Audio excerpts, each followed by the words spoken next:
오늘 우리에게 하신 성경 말씀 봉독하겠습니다. 요한복음 15장 1절부터 5절까지의 말씀입니다. 나는 참 포도나무요 내 아버지는 농부이시다. 내게 붙어 있으면서도 열매를 맺지 못하는 가지는 아버지께서 다 잘라버리시고 열매를 맺는 가지는 더 많은 열매를 맺게 하시려고 손질하신다. 너희는 내가 너희에게 말한 그 말로 말미암아 이미 깨끗하게 되었다. 내 안에 머물러 있어라. 그리하면 나도 너희 안에 머물러 있겠다. 가지가 포도나무에 붙어 있지 아니하면 스스로 열매를 맺을 수 없는 것과 같이 너희도 내 안에 머물러 있지 아니하면 열매를 맺을 수 없다. 나는 포도나무요 너희는 가지이다. 사람이 내 안에 머물러 있고 내가 그 안에 머물러 있으면 그는 많은 열매를 맺는다. 너희는 나를 떠나서는 아무것도 할 수 없다. 이는 주님의 말씀입니다. 하나님께 감사드립니다.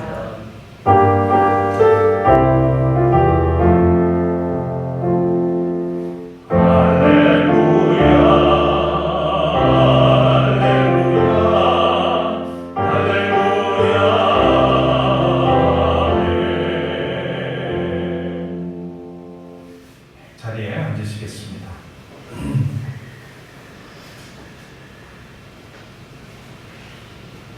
모처럼 봄비가 내릴 모양입니다. 꾸물거리기는 하는데 마음 같아서는 속 시원하게 주룩주룩 좀 내려서 지금 열흘째 꺼지지 않고 있는 산불도 꺼지고 또 뭔가 모르게 꽉 막힌 듯한 우리의 마음도 봄비를 통해서 뻥 뚫렸으면 합니다.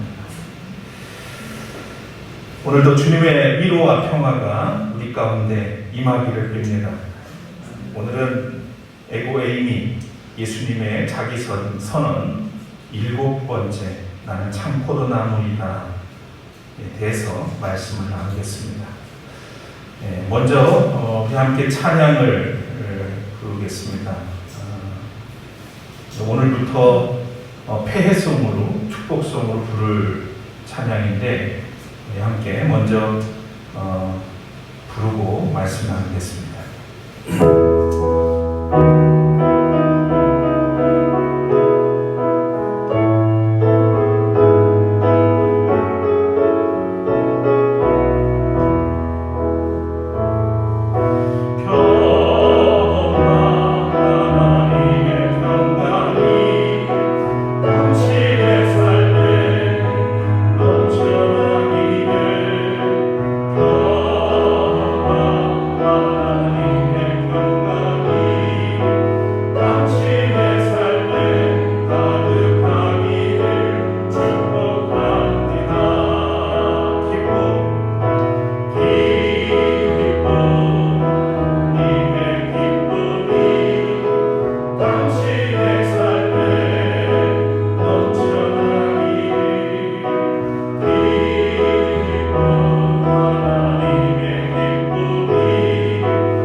우리가 무엇이간데 이처럼 사랑하셔서 구원해 주시고 하나님의 은혜와 사랑과 축복을 누리며 살게 하시는지 오늘 마음속 깊은 곳에서부터 주님 앞에 찬양하고 감사를 드립니다. 깨달아 알게 해주시고 주님을 알면 알수록 그 은혜가 더 크고 놀랍다는 것을 저희가 깨닫습니다. 오늘도 우리의 생각과 마음의 끈을 풀어놓게 하시고 오직 성령의 인도하심을 따라서 허락해 주시는 말씀 속의 은혜와 능력을 또 그 지혜를 얻게 하여 주옵소서. 오직 주님께서 우리 가운데 함께 하시고 겸손히 주의 말씀을 경청하는 이들에게 놀라운 하늘의 신령한 것들로 채워 주시옵소서. 부족한 종을 세우셨습니다. 입술을 주장해 주시고 이 시대에 우리를 향한 주님의 뜻을 밝혀 주시옵소서. 예수님 이름으로 간절히 기도드립니다. 아멘.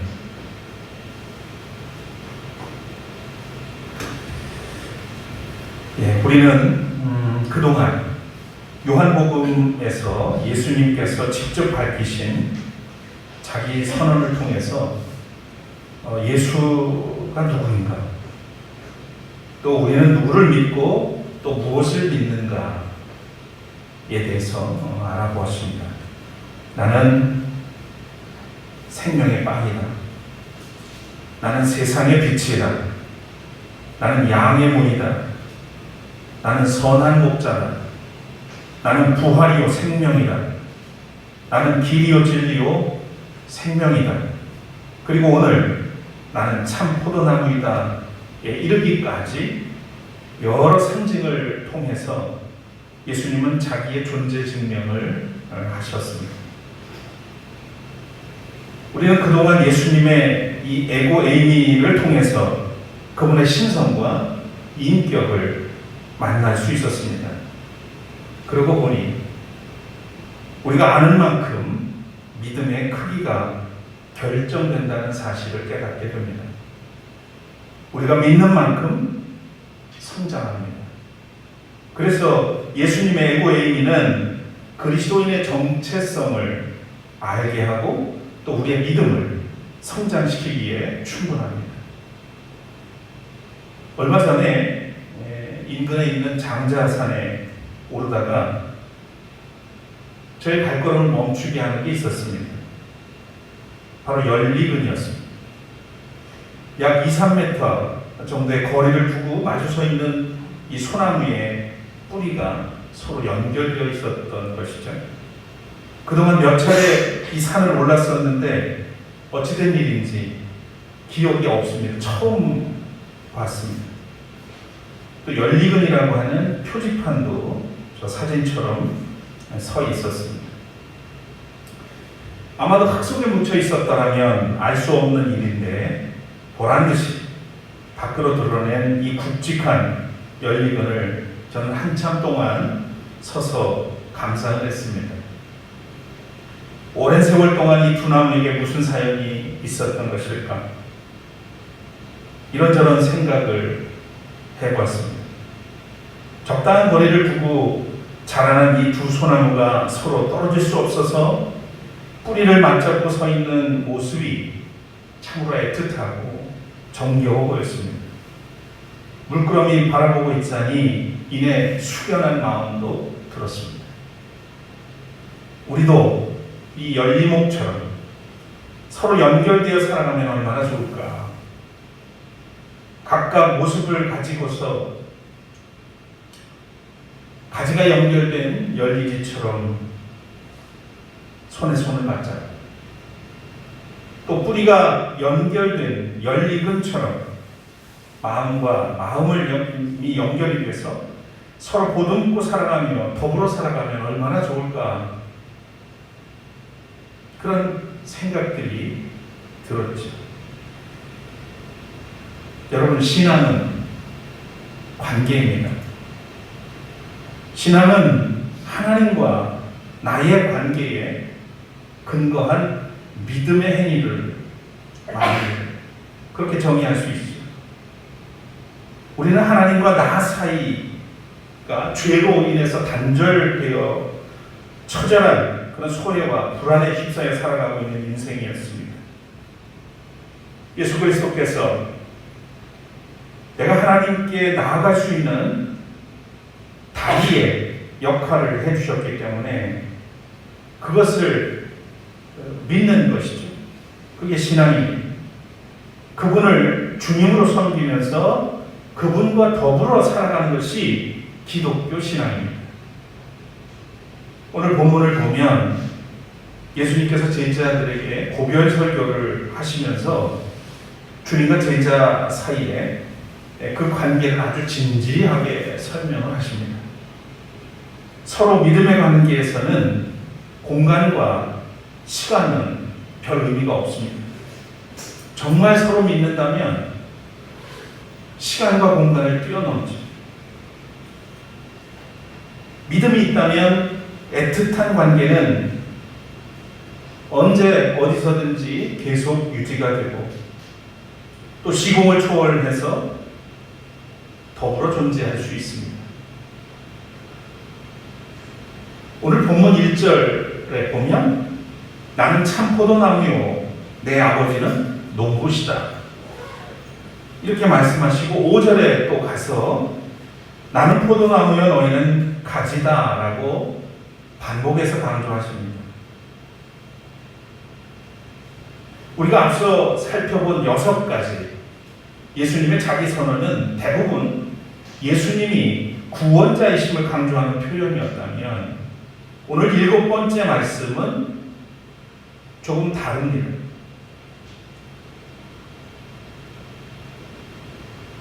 구원받은 성도에게 또 주님과 온전한 믿음의 관계 속에서 살아가는 성도에게 풍성한 열매를 주시는 주님의 모습이 그려지고 있죠. 따라서 구원의 은혜를 입은 성도로서 참되고 풍성한 신앙생활을 하고 싶다면 오늘 주님의 말씀에 귀를 기울여야 하겠습니다. 주님이 말씀하시는 이 풍성하게 열매 맺는 삶의 비결이 무엇일까요? 의외로 참 간단합니다.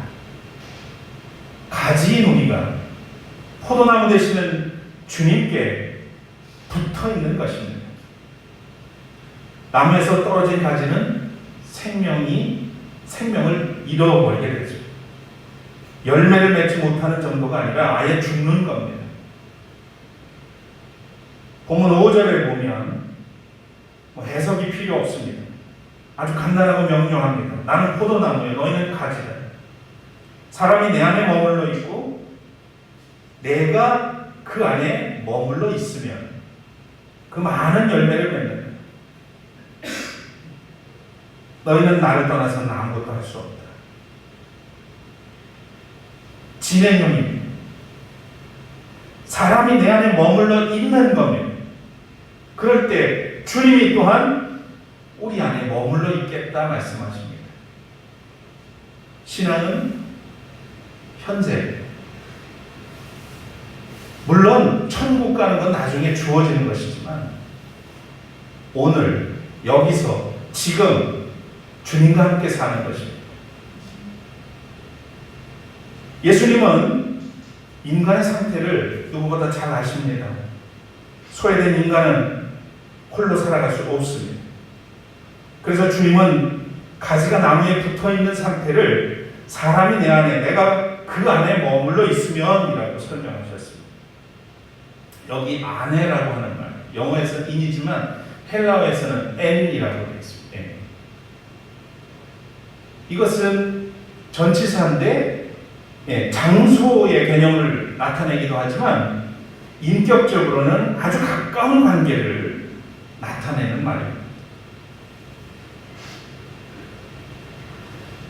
호주 출신의 신학자인 레온 모리스 교수가 예수님의 이 포도나무 비유를 이렇게 설명을 했습니다. 이 포도나무의 비유는 우리에게 그리스도인의 삶의 열매라고 하는 중요한 것을 생각나게 한다. 그리고 이 진리는 인간의 노력으로 성취하는 것이 아니라 그리스도 안에 머물러 있는 삶의 결과임을 생각나게 한다. 삶의 결과라는 거예요. 한마디로 열매 맺는 신앙은 주님과의 관계에 달려있다는 말입니다. 적당하게 거리를 두고 나의 필요에 의한 선택적 관계가 아니라 주님과 한 몸이 되어서 사는 삶에서 그리스도의 생명력과 그 능력과 그 지혜를 공급받게 되는 것입니다. 이런 사람을 그리스도인이라고 합니다.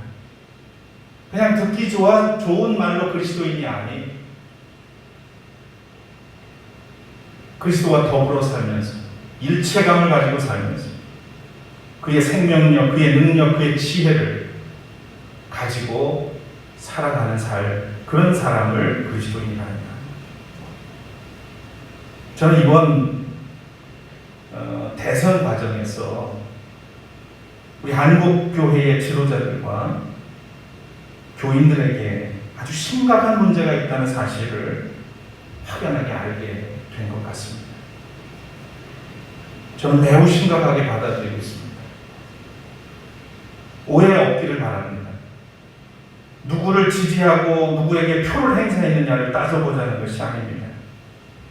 그 이상의 문제를 말하려고 합니다. 이번 대선에서 거대 양당이 보여준 모습을 아마 여러분 다 기억하실 겁니다. 대선 후보에 대한 끊임없는 의혹 제기와 네거티브 공격, 가짜 정보를 무차별 유통해서 사실과 거짓을 유권자들이 혼동하게 만들었습니다. 그것을 선거 전략이라고 포장해서 말하기도 하죠. 그런데 아무튼 일반적으로 무엇이 진실이고 무엇이 거짓인지 구별하기 어려울 만큼 아주 혼탁했습니다. 충격스러운 것은 한 후보가 미신과 주술에 심취해 있고 반사회적 집단인 신천지가 그 정당에 개입을 하고 있다는 그런 사실이 드러났음에도 불구하고 대다수 기독교인이 구별 없이 행동을 했습니다. 이 행위의 내면을 들여다보면 매우 심각합니다. 이것은 그냥 단순한 지지와 표를 찍느냐 안 찍느냐의 문제하고는 다른 문제예요. 많은 기독교인들이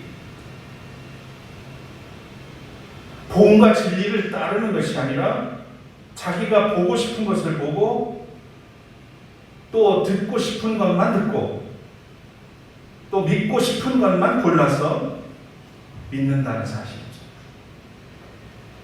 저에게는 신앙의 기준이 하나님이 아니라 저들에게는 이 사람들이 하는 행위를 가만히 보면 신앙의 기준이 하나님이 아니라 자기 자신이라는 거예요. 하나님이 중심이 아니고 자기가 중심입니다. 하나님의 말씀과 가르침이 기준이 아니고 자기의 가치관과 자기가 지금 놓여있는 상황이 기준인 거예요. 이처럼 선택적 신앙 또 선택적 복음이 어떻게 기독교 신앙이겠습니까? 물론 사람에게는 선택할 의지의 자유가 있습니다. 그런데 기독교인이라면 하나님의 정의의 기준으로 그 자유를 활용하고 선택해야 하는 것이죠.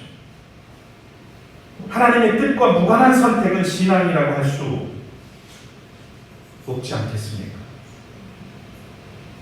결국 이번 대선에서 한국 개신교는 미신과 신천지를 비롯한 이단과 한 통 속이 되어버렸습니다. 이제는 그들과 정치적 그리고 신앙적 동지가 된 셈이죠.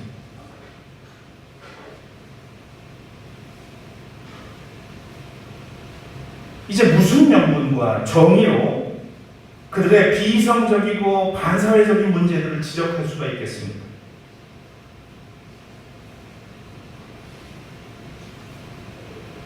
근데 저는 이게 대선에서 적나라하게 드러났을 뿐이지 어쩌면 우리는 일상 속에서 모두 이런 식의 신앙생활을 하고 있을지도 모른다는 그런 생각을 하게 되는 것입니다. 저는 한국교회가 사회적 영향력을 잃고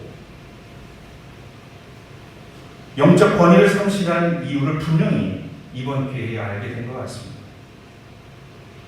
교회는 다니지만 선택적 신앙을 가지고 상황에 따라서 자기 이해관계를 쫓아 사는 이들은 가짜 그리스도입니다. 그들에게는 예수가 없습니다. 예수가 없는 신앙은 기독교 신앙이 아닙니다. 있다고 하더라도 예수가 삶의 주체가 아니고 객체일 뿐이고 자신을 포장하는 액세서리일 뿐입니다.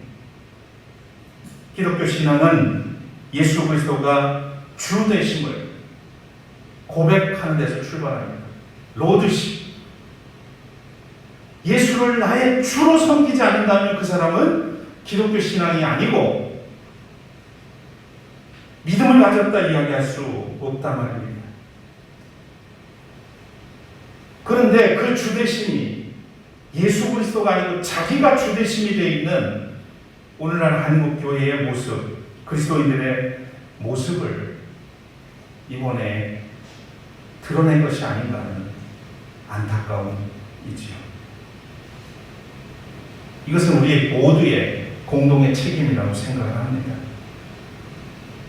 더욱 교회 지도자, 특히 목회자 책임이 크죠. 자, 그래서 내가 주님의 뜻에 합당하게 사는 것이 아니라 나의 구미에 따라서 선택적으로 믿는 것은 마치 가지가 나무에 붙어 있는 것이 아니라 걸쳐 있는 것과 같습니다. 나무는 있는데 거기 붙어 있어야 사는데 걸쳐져 있단 말입니다. 여러분, 붙어 있는 것과 걸쳐 있는 것은 엄연히 다릅니다. 가지가 나무에 붙어 있으면 생명이 연결이 돼서 꽃도 피우고 열매도 맺고 있지만, 그렇게 되지만 나무에 가지가 걸쳐 있다면 그저 나무의 한 부분으로 보일지는 모르겠지만 살아있는 것이 아니라 그것은 죽은 것입니다. 결코 열매를 맺을 수 없죠. 어떻습니까? 나는 주님께 붙어 있는 사람입니까? 아니면 나무에 걸쳐져 있는 그럴듯하게 걸쳐져 있는 그런 사람입니까?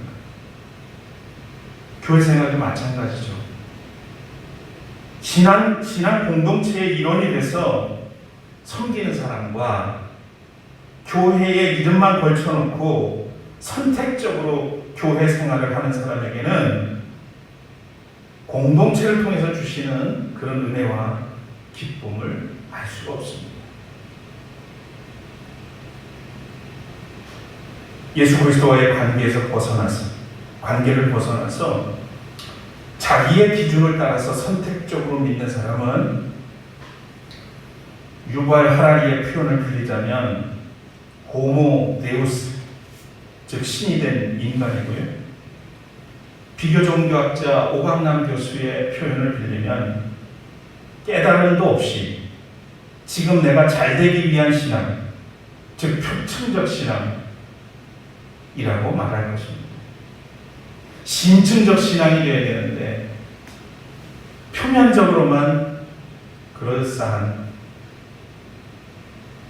신앙, 이걸 표층적 신앙이라 합니다. 예수님께서는 이런 인간의 실체를 파악하시고 마태복음에 나오는 산상설교의 마지막 부분에서 이렇게 선포하셨습니다. 길지만 제가 읽겠습니다. 너희는 그 열매를 보고 그들을 알아야 한다. 나무에서 어떻게 포도를 따며 엉겅퀴에서 어떻게 무화과를 딸 수 있겠느냐. 이와 같이 좋은 나무는 좋은 열매를 맺고 나쁜 나무는 나쁜 열매를 맺는다. 좋은 나무가 나쁜 열매를 맺을 수 없고 나쁜 나무가 좋은 열매를 맺을 수 없다. 좋은 열매를 맺지 않는 나무는 찍어서 불 속에 던진다. 그러므로 너희는 그 열매를 보고 그 사람들을 알아야 한다. 나더러 주님 주님 하는 사람이라고 해서 다 하늘나라에 들어가는 것이 아니다. 하늘에 계신 내 아버지의 뜻을 행하는 사람이라야 들어간다. 그날에 많은 사람이 나에게 말하기를 주님 우리가 주님의 이름으로 예언을 하고 주님의 이름으로 귀신을 쫓아내고 또 주님의 이름으로 많은 기적을 행하지 않았습니까? 할 것이다. 그때 내가 그들에게 분명히 말할 것이다. 나는 너희를 도무지 알지 못한다. 불법을 행하는 자들아 내게서 물러가라. 그러므로 내 말을 듣고 행하는 사람, 그대로 행하는 사람은 반석 위에다 자기 집을 지은 슬기로운 사람과 같다고 할 것이다. 비가 오고 홍수가 나고 바람이 불어서 그 집에 들이쳤지만 무너지지 않았다. 그 집을 반석 위에 세웠기 때문이다. 그러나 나의 이 말을 듣고서 그대로 행하지 않는 사람은 모래 위에 자기 집을 지은 어리석은 사람과 같다고 할 것이다. 비가 오고 홍수가 나고 바람이 불어서 그 집에 들이치니 무너졌다. 그리고 그 무너짐이 엄청났다. 더 이상 설명이 필요 없는 주님의 말씀입니다. 오늘 우리를 향한, 이때를 향한 주님의 말씀이죠. 귀 있는 사람은 새겨 들어야 하겠습니다. 사랑하는 여러분, 우리는 예수님을 떠나서는 살 수 없고 아무 열매도 맺을 수가 없습니다. 가지는 나무에 붙어 있어야 생명을 유지할 수 있고 꽃도 피우고 열매를 맺을 수가 있습니다. 예수 또는 교회를 볼모로 해서 자기를 신으로 섬기는 선택적 신앙은 기독교 신앙이 아닙니다. 거기에는 생명도 없고 열매도 없습니다. 우리가 주님 안에 머물 때 주님이 우리 안에 머물고 주님과 우리가 일체가 돼서 살아갈 때 성령의 열매, 즉 사랑과 기쁨과 화평과 인내와 친절과 선함과 신실과 온유와 절제의 풍성한 열매를 맺을 수 있습니다. 이제 우리 모두 반석 위에 집을 지은 지혜로운 사람처럼 참 포도나무이신 주님 안에 머물러 살면서 주님의 말씀을 듣고 행하여 성령의 열매를 풍성하게 맺고 이웃과 나누며 사는 빛나는 성도들이 되시기를 축원합니다. 우리 찬양 한 곡 하면서 오늘 말씀을 좀 새기도록 하겠습니다. 예수님은 생명의 참 포도나무.